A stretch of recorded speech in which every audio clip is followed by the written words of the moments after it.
Welcome to episode 229. In this episode, I sit down with Curtis Fairweather, the founder of Primal Pantry. If you've been following the journey, you might have noticed that we sat down with Curtis about 6 months ago, just as he was entering into retail, and now, funny enough, he's out of it. Pretty crazy story to go from being in 120 of the country's largest retailers in that space to pulling back, backing himself, going all in on e-commerce, getting that closer connection with the customer, and going completely independent. We talk about the entire journey, starting at the farmers market to scaling up to being in the top 3% of New Zealand businesses. This is an incredible story with over 100,000 customers, all while sticking to his core mission, which is to help as many New Zealanders as possible with eczema. It's great to be around driven entrepreneurs who aren't afraid to take a risk and back themselves. Thank you to Rosefern Homes for sponsoring this episode, and let's get into it. Welcome back to the podcast, Curtis. It's been about 6 months. Thanks for having me. A lot's happened in a short time. Yeah, a bit of a roller coaster, right? I guess just to recap from the last episode, you were just about to head into multiple retail or one retail back then. Do you remember? At that point, we had one locked in, Yeah. and then the other one was like 90% of the way there. Yeah. Yeah. So, And I guess just for context to establish Primal Pantry and what you do for other people that haven't seen that original episode, give us the quick 60-second rundown. so it was in like October, we're doing bone broth at the markets, kind of like stumbled on TALLOW skincare. People kept asking us to keep the fat of bone broth because they were using it for cooking at the time. And we ended up selling the jars of the fat. And then one lady kept coming back and I was like, what do you want? Like, what do you want? Why are you buying like so many of these? And she was like, oh, I use it for like a rash on my hand. It's really good for that sort of thing. So it kind of like sparked an idea and wrote on a chalkboard, tallow balm coming next week, set it up. And we might sell like, 8 or 9 jars of the broth in a day at the market. But quickly we had like 5 or 6 people standing there talking about how good this skincare is and how good it is for like rashes and that sort of thing. We had pre-orders, went away, came back. They sold out like a very rough version. Slowly, pretty quickly actually, the table went less and less broth, more and more balms. Yeah. And then it was about 3 weeks before I had to stop doing the markets because selling online was going so well. And then another month and a bit before I had to quit my job, my full-time job for around 6 years. So yeah. Yeah, right. So starting back in October 2024-ish, subsequently leaving the full-time role, going from market to online, and then I guess without like exact numbers, you scaled pretty quick, 2025, right? Like going from, like I guess very little online to quite a bit online. Yeah. And then I guess toward the end of 2025, going toward the retail. Yeah. Yeah. Yeah, it was pretty quick. So we went in the press around April, and then we were on 7 Sharp around September. And then that really got the attention of the bigger retailers that I was trying to get on board at the time, but then they kind of saw that and they were like, oh, this is like a real thing. By December, we were on the shelves at all the shops. So we had 125 plus shops. Pretty much up until the sort of October, November, we were like primarily online. And so we got maybe our first, I want to say 70, 80,000-ish. Around 70,000 customers by then. And Hang on a minute, that's a big number, right? yeah. In a year? Yeah, it was pretty, it was very much a curve like that, like especially with the news awareness and that sort of thing. So Yeah. How were you primarily acquiring those customers? Was that through ads or was it from any other mechanism or? almost entirely from ads and obviously the awareness you get from like the coverage. The other thing is like the products, the people that are using it, it's for people with like dry and itchy skin, and it tends to be a thing that if one person has it, their family have it, or it's the sort of thing that a friend might notice someone has that problem and they'll tell that if they've seen you online or whatever, they're going to tell that person, hey, I've seen this thing. So Yeah, for sure. yeah.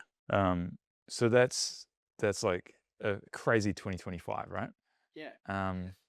I think what's fascinating, that post you put up about various other businesses that you've launched in the past, right? And how there's been some wins, there's been some learnings, but like nothing compared to this, right? Yeah, that's funny. Like all the like bits and pieces that I tried along the way, kind of like the stuff I knew from each one, kind of like pieced together to make this work. So if I didn't do some of the other ones, like learning to make websites or learning to run my own ads or making like little product things, if you didn't have all them together, it wouldn't have probably gone to the same level. Yeah, totally. Yeah. Yeah. And so where's things at now as of like Q2 2026? Just as like a snapshot of where things are at. So now we're probably closer to around 100,000 customers. It was quite interesting. So just going into retail was just like a completely different, ball game. You're next to these massive companies with, billion-dollar brands that can just, and they can produce at such a large scale and get things so cheap that their cost of production is so low. And then they just have the ability to, you know, discount and, advertise in a different way that you can, unless you've got these, big margins like that. How did it originally come about? How did you originally open those conversations to getting into the stores? So at the start, we called individual shops, and we started with I think Health 2000 was one of our first ones. And then so we rung around all the shops on Google Maps, bit of Health 2000s, and then we said, hey, can you get, we've got this product that's moving really well online. We need somewhere for customers to collect from. And they were real hard to get into at the start. But we got like one or two, because they have like a head office, and the head office kind of controls what they can stock or not. But you can get like the odd shop owner who wants to, they'll put you on the shelf. Right. So they've got some control. Yeah. So they were really hard to get into. So we got a couple of shops, and then I was like, right, we've got, 5 shops, Half 2000s. So I'm going to pitch the head office and see if they'll be interested. And they're like, nah, not interested. Stop pitching our stores. Yeah. And so I was like, nah, that's not gonna work. So I came back, like we went away, came back with better pricing, and like they were still not keen. And I was like, how am I gonna get in? Like, what does it take? Like these other stores are moving good volume. What does it take to get in these shops? And then, so I was like a bit grumpy by that. So I went home and I went on LinkedIn and I messaged every person at Bargain Chemist, like who work at Bargain Chemist. I'm like, look, we've got this product. It's like doing really well online. Who do I talk to get into your store?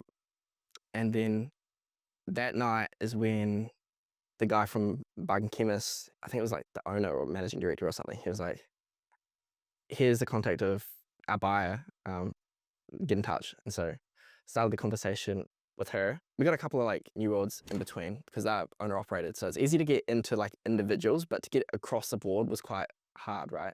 But yeah, our first company to like go, yeah, we can roll you out to all our stores was Bargain Chemist. They asked us for like exclusivity over our product, so we wouldn't be able to stock any other stores. And so I real dragged my feet on that arrangement. I was like, nah, I really, it's cool that we want to get into all these stores, but if I go to one, I'm going to be, exclusivity is a scary thing to give someone. Yeah, for sure. And so I had this contract and I'm like, let my lawyer look over this. And then I went to Chemist Warehouse. I'm like, hey, these guys said that they want me. I had the email of the guy, one of the top people there, which I got online. But anyway, I sent him an email. I was like, hey, these guys want exclusivity of our product. You've got like a month before it's going to happen. So let me know if you're interested. I did like a video, like presentation showing like the trend for tallow and like how many searches are going to their brand. Oh yeah. And I put that in the email. Yeah. Sent it. Because I'd seen a couple, like I tried getting in the same way to Chemist Warehouse as I did with Bargain Chemist, but there was like no response. It was real hard. Yeah, that email actually secured like a meeting, which resulted in us getting a Chemist Warehouse contract. And then I went back to Bargain Chemist. I was like, sorry, I can't give you exclusivity. And then they're like, I don't know if we'll put you on there. I'm like, okay, sorry, like I've got somewhere else. So like, and then like a week later, so we've decided to stock your products. So then I had both, which was probably around when we did our last Yeah, I remember that. Yeah. podcast. So, and then after that, then all of a sudden, House 2000 goes, yeah, we'll stock your stuff. So then we had all of them at once, like across the range. But yeah, so it was a lot of like play one off the other, and it's just how, yeah, if you're too keen on one, you get stuck just to that person, and then yeah. True. Yeah. Yeah. I guess they're ultimately trying to maximize the return on shelf space, right? They are, yeah. And so therefore, if they can get exclusivity, then that Totally potentially funnels traffic to them. Yeah. And the thing is, like, they know that they're like the big fish of the conversation. So like you don't have a lot of negotiating power. Yeah, until you're at a point where you're like, between a couple of them, that's the only way you can kind of like confidently go yes or no or whatever. How does it work with the pricing? Do they have, yeah, how does that even begin? Like the wholesale price versus retail versus, That's where it was really hard for us. So they have like expectations set based off of other products on their shelves, right? So, and the other thing is online, we're really sharp price compared to their competitors, which also made it hard because they would want to compete with yourself, like online. And so it kind of works backwards from there. They have their percentage and they want to make sure it yeah. lines up to what they need. Yeah, gotcha. Um, Yeah, yeah. Yeah, I guess normal like business fundamentals don't apply, right? At that scale. yeah. So you're suddenly next to the, really big guys versus online. If you can get people to your store, like, yeah, it's kind of like in a vacuum. Like you're not being like, they're not making this decision around all these other alternatives. So Exactly. that was quite an interesting, Yeah, it is learning. interesting. Yeah. Yeah, I mean, even just seeing like the products on the stores, especially at some of the retailers that you're in, like ginormous ranges, right? Like it's not just a small boutique with a couple of dozen products. Like Yeah. there's thousands, no doubt, right? Yeah. And a lot of them are like, I mean, they've like optimized it from the start. Like, we're going to have this product. So if you're walking down the aisle, you're going to see like, we're going to like stand out. We're going to grab your attention. Coming from online to in store is like, it's such a different space on that side, like the branding, but also you can't tell like the whole story about your company or what would normally sell about our products when we're advertising online. So Yeah, exactly. yeah. And so seeing a few posts recently about the number going from 120 to 0. Yes. Yeah. Yeah. So it's a pretty scary move. But like, yeah, it was just the numbers weren't working. And like going into retail, you don't have the same visibility. So like you can't see, okay, these ads are performing like this. This is the results we're getting. You can completely go off track and don't even realize, right? And the feedback you get is like fortnightly or monthly or, so you don't actually know, and or unless they reorder where you're at. So it took a wee bit for us to go, is it doing okay? Is it not? Like, it could be just warming up. So from like December, our website was like tracking down, down, down. But we're like, oh, the people go in the shops, like that's where it is. We're just waiting for this like reorder. But then, yeah, like the volume just completely changed. Well, I guess people would come to me and they might buy multiple or, that sort of thing. But I think it was also the fact that in retail, it's kind of like you're there, they're like the collection point, and you still need to make the awareness. Because the customers are collecting from the shops, suddenly the performance of our ads got very expensive because the collection was happening there. So it's not getting the feedback to find more people like your customers Right. because that event is happening at the shop, right? So they get less efficient at the same time. So yeah, Yeah, there's a bit of a interesting. combo there. It is an interesting combo, right? Yeah, Yeah, it's interesting for a number of reasons, but I guess a lot of product-based businesses, that's the ultimate goal, right? yeah. To And like, get into retail. It's like the holy grail. exactly, yeah. You wouldn't think like going into shops would be like a drop down for how your business is performing, especially like the ones that we were in. Like we were in all the big ones, and like I think that they were even surprised that I was not happy with the results. Like they were like, you guys are performing at the top of that category for out of anyone in our store. Why are you unhappy with these? Like, what's going on? I'm like, I think everyone was a bit surprised, but like it's just where people want to buy or just like, yeah, I don't know. Yeah. I guess if you take a data-based approach, right, like as you've said, it prohibits your ability to cross-sell and to capture that sale, that transaction online, right? And so if you're vulnerable to a customer going in store, then I guess it's possible that they'll either not buy your product or buy something else Yeah. and not buy as many, right? Yeah. Yeah. And that's the thing. It's like, so I've got 40 different SKUs, right? So there's quite a lot of products, and ads on any of those one SKU would like perform well previously. But I think what was happening was customers would be like, all right, I have to get my balm, which is like our core product. Oh, but they've got this cool thing that I've just seen in the ad. So I'll grab this now and I'll grab that. And that's the actual magnet for the sale. And so retailers, they want your like winning products because they only want to, they want a shop full of winners, so that, they don't want anything that's not going to move. And so the difference is like you have to have like a type of business that is very focused on a specific thing. I'm not sure, I'm not an expert, but this is what the way I've kind of like landed on it is like, if I had just focused on that one thing and didn't offer these other things to our customers, maybe it would have made it work. But the only way because we're quite affordable, like way more affordable than the other people in this category in terms of the tallow space. And the only way we actually get results, I think, or can offer that is because it's like the other products subsidize it so that people can afford that one. That's the reason that they come to us. Yeah, I guess there's a variety of factors here, isn't there? Yeah. If you think about, say, like a product in a retail store that's of higher, like more frequent purchases as well, like with yours being quite an infrequent purchase, you wonder if that plays into it as well. Yeah, like they might visit that shop like 3 times a month or something. But these people go through, well, I've got some customers go through it every 2 days, one of those jars. Really? But then I've got other customers that will go through one a month. It just depends how often they're using it. Yeah, Like right. if it's 90% of their body, they're gonna go through one every 2 days, sort of thing. So Was that one of the reasons for launching that larger jar? yeah. Yeah. Yeah, and also because when you're in the shops, you can't compete with yourself on price because you set a retail price, right?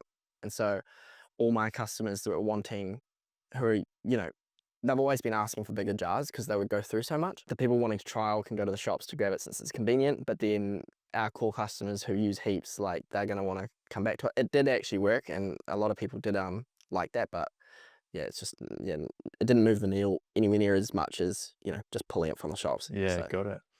It'd be so interesting if like we sit down in 6 months' time to see what will have transpired, right? Yeah, I did not go back in.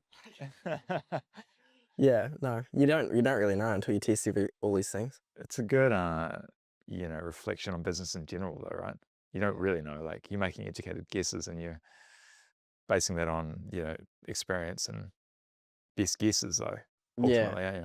Yeah, and it's not sitting on something that might be a mistake too long when if I sat on this for another like month, I wouldn't be able to make them anymore. Yeah. So like that's just how big of an impact that had. And I think because you're talking to these people or you're talking to the shops, you're talking to the customers, both of those groups like you being there. And so it's really hard for you to go, I actually can't stay in here like this because I don't want to make you both unhappy, but like you're both going to be unhappy when I can't make anything for you. Yes. Yeah. So, That's it. yeah. Yeah, you've sort of got to put your own best interests first, right? Yeah, well, it's kind of like their interest as well, because like if there's no product there, like all 3 parties lose. So, Exactly. Yeah. yeah. And what about this new product? When did that come about? So that came about while this was happening in the shops. We actually created the recipes before, but we kind of like sat on them and like it wasn't the right time to launch. But because of the way the shops and stuff were going, I'm like, this could be a good way to, this is a good time for us to launch it. Yeah. So yeah, it's a bit more of a premium range. It's focused on like your face. And so it's like tallow, the same tallow that's in this, but it's got a bunch of active ingredients that like the big fancy, like, I won't name names, but like bigger brands would put in as like active ingredients. But the logic was that people with really sensitive skin are able to use our moisturizer when the other products they can't use. They can't use like some of the other products that have like actives in them not because of the actives, but because of the other stuff that they put them in. So like petroleum products and that sort of thing, which can like irritate and like sting your skin. So that's the logic behind it. So yeah, it's a great product. Like, yeah, I've been using it and Emily's loving it, and it's super good. yeah, So different than the other ones, right? yeah. And that's the thing, like the Primal Care range, our original stuff, it was really focused on like having 1 or 2 ingredients. And this is a completely different, like the list is a bit longer, but like, so we kind of had to do it as a separate brand because the same people who are coming to us for this may not want that, but then it's, like, it's like made for a different group of people, I guess. Yeah. Are they completely separate from a website e-commerce perspective, or are they all under the same site? Originally, I did put it as a separate site, but because, well, there's 2 things. One is like, I'll be advertising and it wouldn't matter, like I would run ads on this one and then this one wouldn't get visibility because they would just cover them on like social media, right? And so it was just kind of like a balance between it wasn't like growing, And the other thing is like sending people to the other site is quite expensive and you're not getting the cross shop. Like, so I was like, let's just put them under one until it gets going. For now, it's on one website, but there's not quite the synergy that I would like there to be having it on one. Yeah, interesting. Yeah, I mean that wasn't around this time or when we last recorded either. So Yeah, it was pretty quick. It's only been up for maybe a month, and it took a bit to get going too. Like I was expecting a bit more like, I don't know. a bit more uptake. But just because the way we launch our normal primal care stuff, as soon as we put it up, like there's a response. But I think it's literally the fact it's a different brand visually. You have to rebuild the trust again, Got it. which was quite interesting. I wonder if the price point as well has been a factor with that. Totally. Yeah, it would be. You know, Yeah. like less of an impulse buy, more of a considered purchase, I guess. I would say so. Unless you're sitting in Joe's garage just ready to buy. Yeah. Yeah, I must say your e-commerce is pretty smooth. Yeah. You know, like there's not much friction there. So that's No. good. Just a couple clicks. Just a couple of clicks. Yeah, Apple Pay, easy. Yeah. Done. Yeah, I love it. Yeah, right. So I wonder how the next little bit will fold out. Yeah, it'll be interesting. I mean, the response has been like pretty like overwhelmingly positive. I mean, the customers who have kind of come with us into the shops, they're like, we'll definitely go back to buying from your website. I mean, I put some ads up last night, really late, and already there's like probably, there's probably more than 50 comments across them already this morning. So Yeah. they're pretty supportive, which is quite cool. Super positive sentiment, right? Like, Yeah. Really good to see. Yeah. Yeah. Yeah, which is pretty cool. What other predictions have you got for the next episode in 6 months' time, approximately?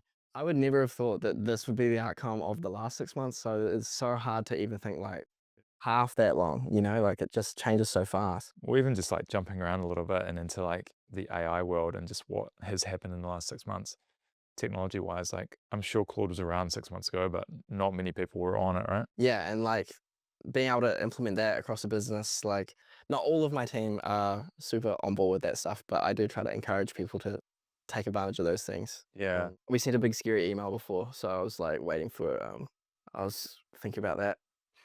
And couldn't sleep. So I Last was like, night. I'm getting up and going to the gym. So Yeah. yeah. And did they reply?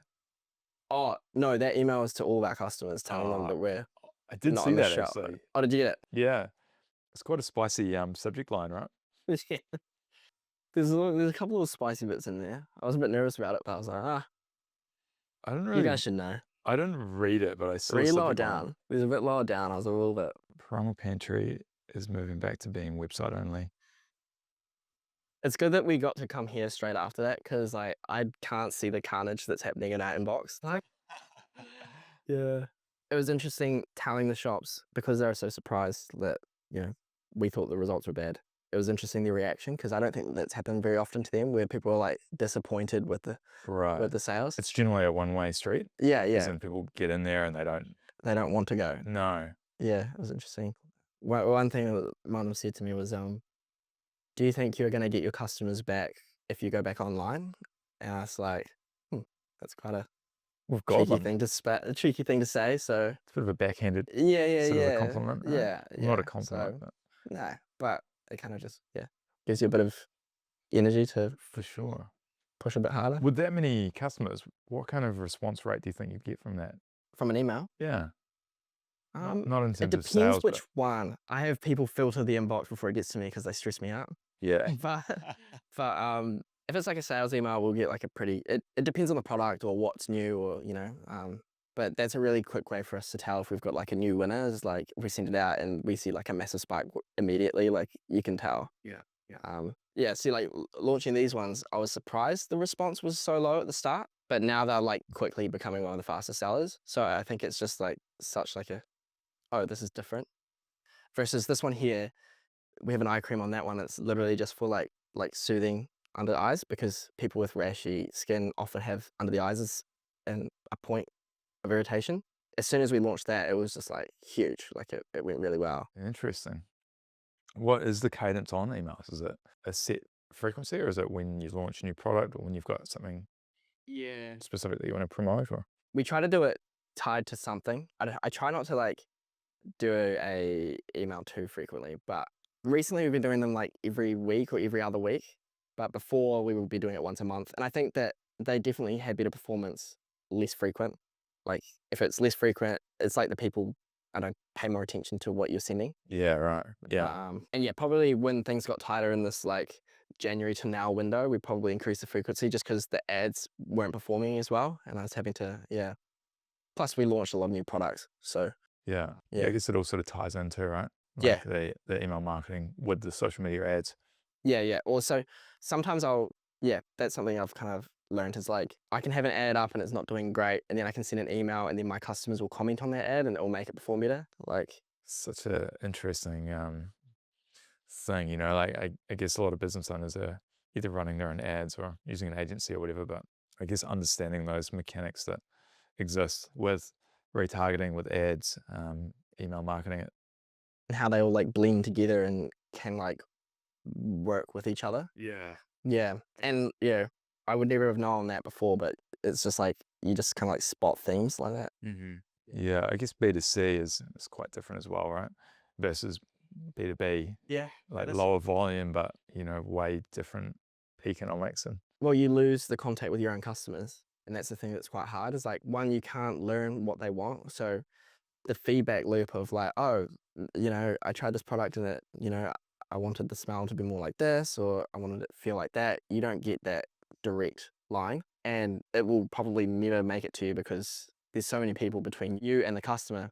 Is like, your feedback loop is talking to a buyer in the shop, and the buyer's feedback loop is talking to store owners. Store owners aren't the people answering the questions. no, It's real hard. very, very diluted then, isn't it? Yeah. Yeah. Yeah. So I think that that's where we've been able to come up with so many new products so quickly, is because we had such volume of online customers talking and telling us what they want or what they would find benefit of. Yeah. It's pretty cool how like fast you have been able to create new products, new brands, new lines, right? Like that's pretty interesting. I think that in the past that just wouldn't have been possible.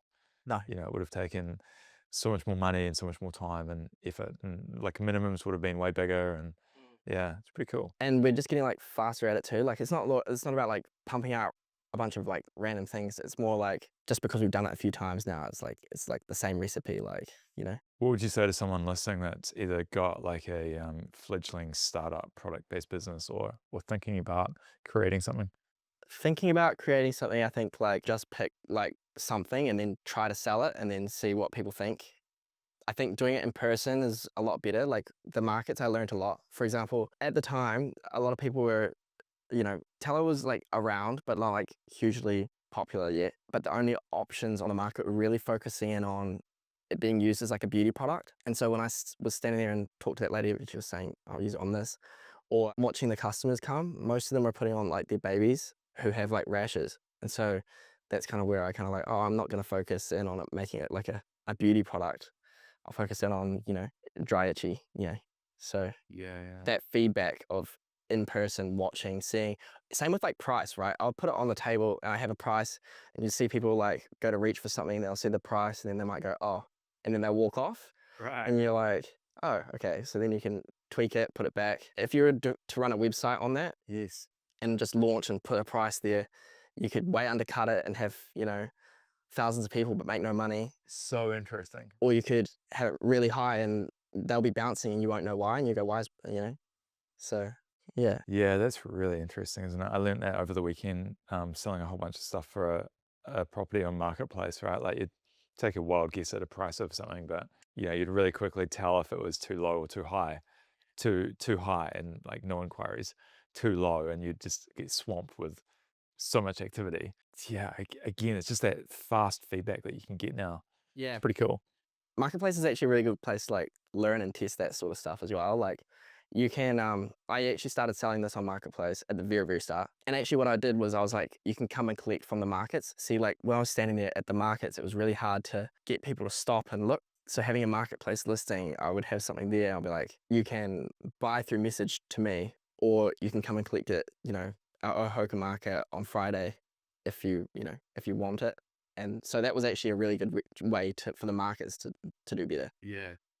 But yeah, even messaging the people, you can kind of ask them questions and learn from that. And that's what I did a lot at the start. It's like, you can go like, what are you using it for? Who's going to use it? Like, and they're just chatting at home. Like, they'll tell you.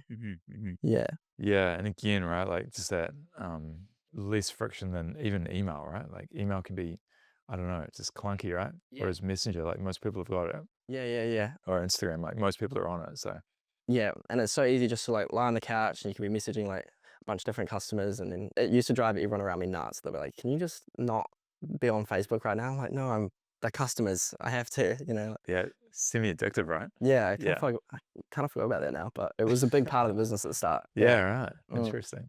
Yeah, okay. All right, that's good, like, useful advice if mm. someone's, starting something. Yeah, like jumping straight to a website, I think you can easily burn a lot of cash. I think so, yeah. Yeah. Although with that said, now that you can, use AI and certain platforms to make websites, landing pages, Mm. you can test a lot faster, right? Yeah, once you find the fit, the barrier is really low to like start something. Like I used to always sit and try to think of like the perfect thing to do. I had like a lot of little businesses, but I would never really go like fully into it. And then the broth one, I was like, oh, wasn't like super passionate about it, but I was like, yeah, let's just see if I can sell this. And then it kind of just led to the thing that you kind of become passionate about. Like, Yeah, that's interesting.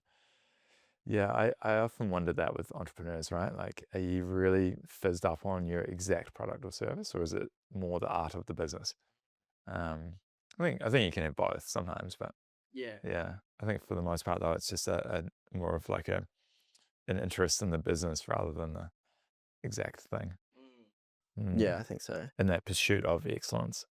Yeah, see, I've quite early on, like, you know, they always go like, oh, having a mission behind the company and that sort of thing makes it feel a bit like you're doing something a bit bigger, but it also helps guide like all the activities you do off that. Like, oh, my price is this. If we set the mission earlier on and we've told everyone that our mission is like to help as many people as possible with dry, itchy skin, then you go, well, is the price increasing actually good for this or not? You know, like, so like, for example, when the retailers come to us and go, well, the solution to your business potentially going under by being in the shops, just put the prices up. And I go, but it doesn't align with what we've kind of set the goal is from the start. Yeah, true. So yeah, It's a good thing as a decision-making framework, isn't it? yeah, Yeah, yeah, does and it tie into the bigger mission? I think the other big thing is just like take action, right? Like just do stuff, yeah, test, like do like heaps and then heaps, volume, not overthink all of them. Just kind of like do it. If it doesn't work, move to the next one.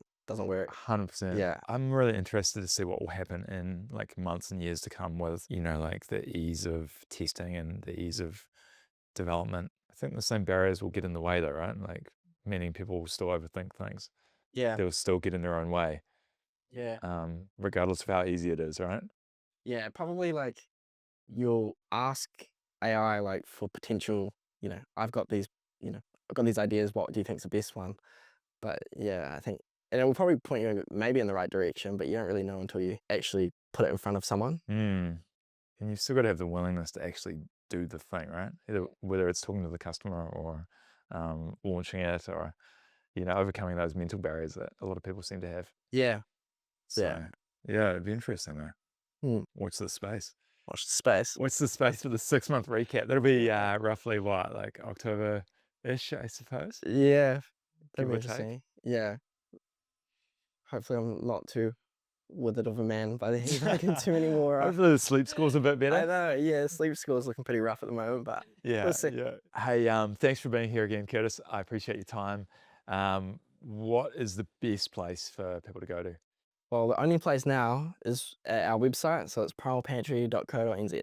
Nice, easy. Well, let's recap back in October and see how this plays out. Sounds good. Sounds good.